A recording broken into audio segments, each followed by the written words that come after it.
Hi guys!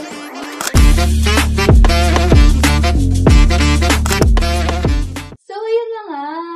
Anong chismis? Nakita niyo ba yung post ko sa FB? Oo!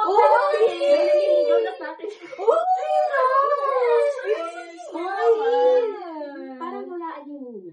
Wow! Ginawa mo yung masula. Teka, ano nga ba yung panliligaw? Experience ano ba yung word na Panliligaw? Parang hindi na Sa kasi tingin yan niyo? uso ngayon eh. Ay, hindi na nga siya uso ngayon. Kasi mostly kasi na nakikita natin ngayon, is talking stage. Tapos sila na agad. Ay, So, yeah. speed na. Wow! Instant! Kala ko sila bilisan. Sa tingin niyo? Ang panliligaw. Pangit na ang panliligaw sa inyo. Diba? Kaya ko. Kasi ako minsan naranasan ko na rin siya. Ooh! Ayun na ang experience. Another banda. Ano kaya yun? Kinantahan na ba kayo? Like yung harana, gano'n. Pero para sa inyo ba, ano nga bang panliligaw? Sino ba niligawan dito? Alam nga kasi, ang purpose ng panliligaw is to pursue someone. Yung someone special sa'yo, you need to win her or his heart. Hindi ba dapat parang nagsisimula mo na sa family? Kasi hindi na, usually nagpapakilala yung Yes. Pinatago na nila yung relationship. So, gano'n. Parang yun ang uso sa Gen Z ngayon, di ba? Ikaw hindi ka Gen Z. Para bang hindi ka? Ay, online na lang Yes. kasi. Kaya napapabilis yung connection. Yes. Kasi yung online uso ba ang panliligaw sa LDR? Yes! May way ng panliligaw sa LDR. Like, kung gusto sa harana, hindi lang naman pwedeng sa bahay. Pwede mo siyang i-VM. Magpapadala ng flowers. Pwede mo siyang magpa-deliver ng flowers. Yes. Yes. Tama na. Oh, yeah. Pero iba pa rin talaga, like, traditional yung panliligaw. Yes. Iba pa rin talaga yung kilig. Pagsisibak ka na.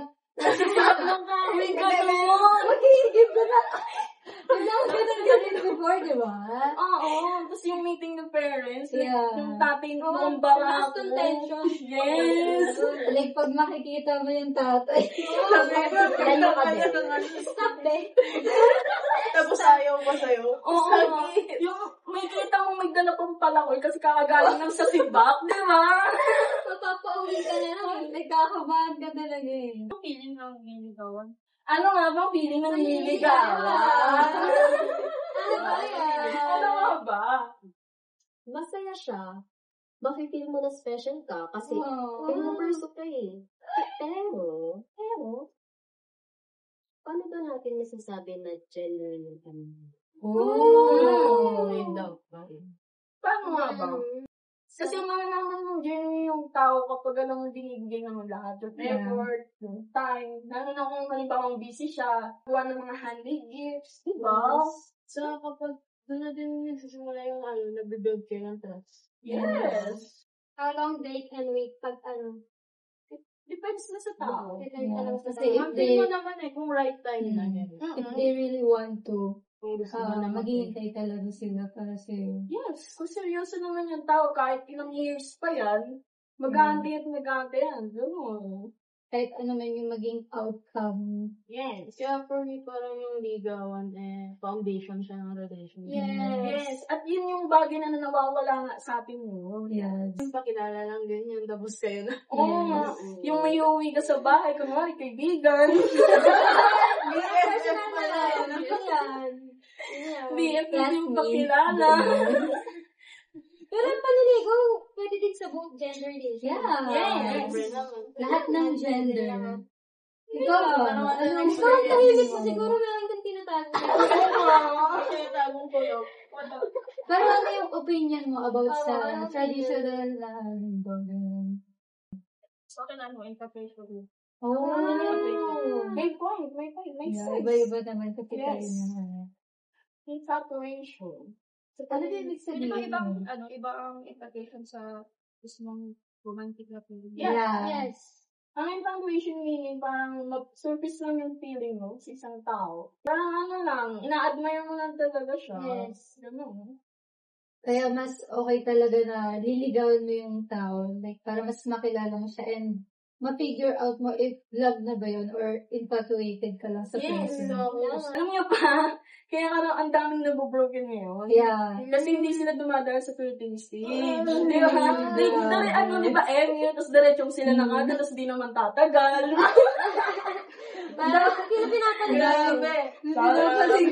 Sorry Kaya sobrang halaga ng panliligaw sa atin. Kaya huwag kayong magsaselo sa mga taong hindi nililigaw. Oo.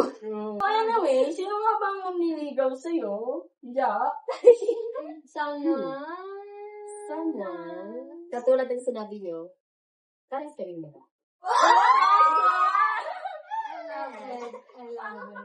Tapos sinabi ko na nanliligaw siya. Actually, 2 years na kami na yun, no? Sabihin na natin, araw-araw nanliligaw. Sana all! Ganun. So anyway, yun nga, hindi porket niligawan mo yung isang tao, sasagutin ka na kanila.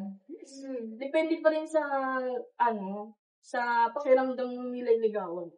So, huwag niyong depression. If ever naman niligaw kayo. Yes. Para sa inyo ba yung flow ba dapat ng pagpunta sa relationship talking stage mo na bago ligaw? Ang stage yun nga, nakakausapin nyo lang kung kailan yung gusto. Samantalang sa ligaw, parang yung isang tao dedicated sa taong nililigawan niya. And consistent. Yes. Consistent siya. Yes, ang pinagkaiba nga lang dun, hindi pwedeng, hindi naman hindi pwede. Kumbaga, huwag kang mag-expect na i-reciprocate na nililigawan mo yung effort na binibigay mo. Yes, yan doon na pumapasok yung boundaries ng panliligaw. Kasi yun yung way para magustuhan ka ng tao eh. Ligaw. Yes, hindi mo pwedeng tatanong siya lagi na, may chance ba ako? Like, parang nape-pressure kasi siya. Oo. Ay, di ba? Kung magtatabi ng feeling. Sorry na tawa ko. Huwag ka mag-hide. Kasi baka ma-regret. Ano yan? Take theirs or lose the chance? Take a chance with me. Oo nga. Teka, ano nga bang mga type niyo? Ikaw ay Yeah, if may liligawan kayo, anong type ng person? Yung mga singkit.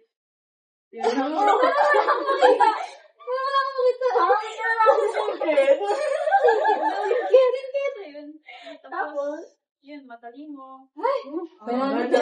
Siyempre, dapat kailangan yung may pakialaman sa son. Yes. Seryoso ba? Wala kang type or hindi na natin sa isang tao? Masakit sa akin. Bakit? Oo. Mas mabangga din sa Pero parehas tayo, himayan siya. Hindi ko kasi pwede.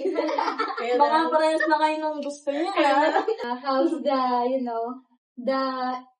the chicas na na-consume nyo? Pero overall, isa-isa ako magtatanong if ano talaga yung pinaka-overall na opinion niya about doon sa word na traditional legal. I think, sa panahon natin ngayon, kailangan talaga mag-take time ng mga tao. Madalas kasi sabihin yung salitang, nanliligaw sa akin si ganito, nanliligaw sa akin si ganyan. Pero, hindi naman talaga. I mean, wala naman talagang panliligaw na nagaganap. Yung, tingin mo lang, nililigawan ka kasi pinapakitaan ka naman.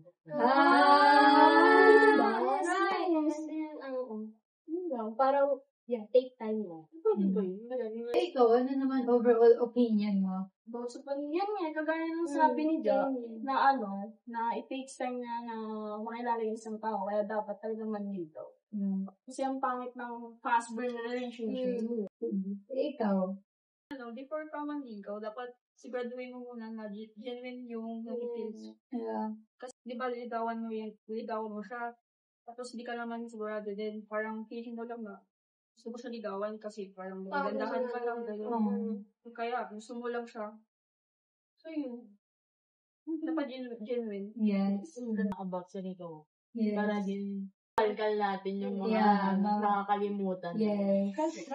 So, kung kayo ang tatanungin, gusto niyo ba na kayo ang nililigawan or kayo ang nanliligaw? Ako yung niligaw. Bye! Next vlog. Baka may vlog na ito sa susunod.